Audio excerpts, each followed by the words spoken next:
So she was 18 and she was up to college. And she didn't know what she wanted to go for or what she was going to major in, but her parents told her she should go. So she was.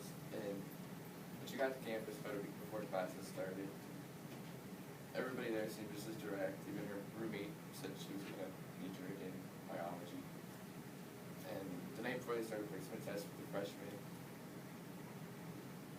they had a dorm party, and everybody came up there just trying to make friends. And telling them that their majors, but she didn't have one yet. And then like an hour later, two guys went across the room begging her to come over, so she did. And one of them was like, "So you want to go out in our car and smoke weed?" "Yeah, sure." And not because she was like a drug addict or anything, she'd done it but not a lot. But just because they were the first people not to ask her what she wanted to do when she grew up. So they went out to a car, and they got in the front, she got in the back. And they started the car, and she didn't really think anything about it. And so they pressed the automatic locks, which were cut short, so that she couldn't unlock it from the inside. And she asked them what they were doing. One in the driver's seat just said, "Well, we're just going to drive up the road and smoke it." And she said, "Okay," but they were already driving.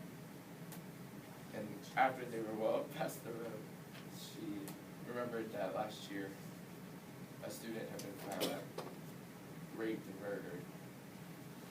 And then like 10 minutes later, the one in the passenger seat did pass it back to her and she smoked it. And then when they parked, they were on a cliff. And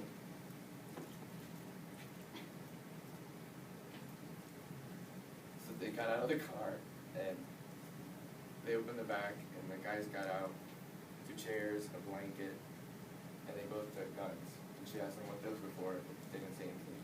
So they just led her down this path and she walked in between them, down into the beach. And they gathered driftwood and started a fire. And laid out the blanket and they sat in the chairs.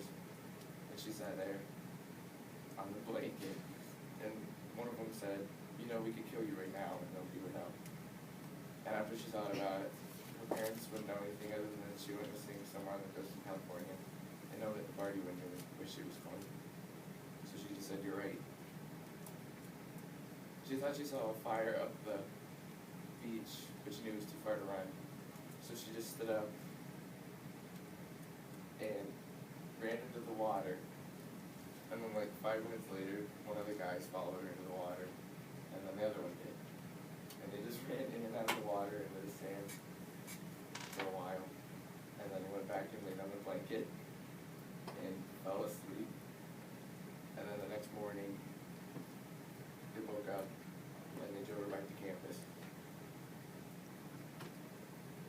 And when she was getting out of the car, one of them said, "This was just a test because we like you, but next time it'll be for real." And she looked at the clock and saw it was 8:50. She knew she had time to make it into the building to take her test for English. So she got there and she took a seat in an open spot and someone let her borrow a pencil. And when they gave out the test, she wrote her name on it, but she didn't write anything else. And then she turned it in blank and went back to her dorm. And she got in the shower and she just thought about how lucky she was and nothing happened to her. And so obviously she failed her test. And she had to spend the next term taking a basic writing class where she wrote personal essays and things about herself.